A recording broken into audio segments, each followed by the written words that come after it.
हाँ, आज हम बेसिस ऑफ अकाउंटिंग का 4th पार्ट पढ़ेंगे, जिसमें आज पढ़ेंगे लायबिलिटीज और उसके लायबिलिटीज की क्लासिफिकेशन। लायबिलिटी में देखिए इंटरनल लायबिलिटीज होता है और एक्सटर्नल लायबिलिटीज होता है। इंटरनल लायबिलिटीज में लायबिलिटी टूवर्ड ऑनर्स रहता है और एक्सटर्नल लायबिलिटीज में creditor for goods, creditors for loan, creditors for expenses रहता है।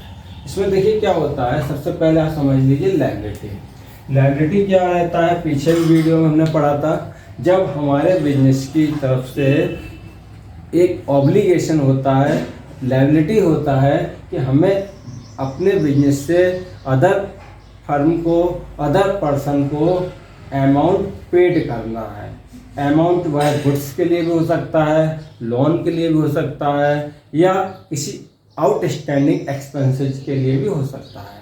तो इस प्रकार की सभी हमारी बिजनेस की लायबिलिटीज होती हैं। लायबिलिटीज में पहला रहता है इंटरनल लायबिलिटीज। बिजनेस का इंटरनल लायबिलिटीज क्या रहता है, बिजनेस स्टार्ट करते हैं, बिजनेस ऑनर द्वारा बिजनेस में कैपिटल इन्वेस्ट किया जाता है।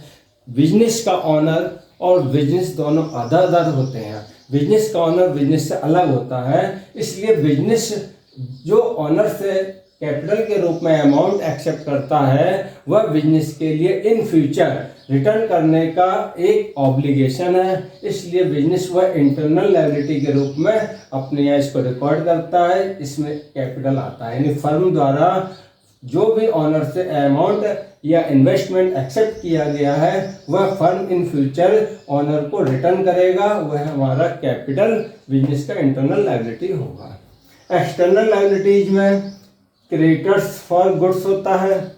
क्रेडिटर्स फॉर गुड्स यानी कि एक्सटर्नल लायबिलिटी वह लायबिलिटी होती है जो बिजनेस के अदर पर्सन, बिजनेस के बाहर के पर्सन को, फर्म को पेमेंट करनी होती है। जैसे मान लीजिए हमने परचेज किया गुड्स, क्रेडिट पर परचेज किया, तो वह हमारा गुड्स के लिए क्रेडिटर्स फॉर गुड्स कहलाएगा। यानी गुड्स के लिए हमें सामने वाले पर्सन, फर्म को पैसे पेमेंट करने हैं, तो ये हमारा एक्सटर्नल लायबिलिटी का पार्ट होगा। क्रेडिटर्स फॉर लोन्स, हमने बैंक से या किसी फाइनेंशियल कंपनी से या किसी पर्सन से पर्सनल लोन के रूप में बिजनेस के लिए, लोन के लिए पैसे लिए गए हैं, वो सब हमारे क्रेडिटर्स फॉर लोन्स कहलाएंगे। ये हमारा एक्सटर्नल लायबिलिटी का पार्ट होगा। एक्सटर्नल लायबिलिटी में क्रेडिटर्स फॉर एक्सपेंसेज हैं।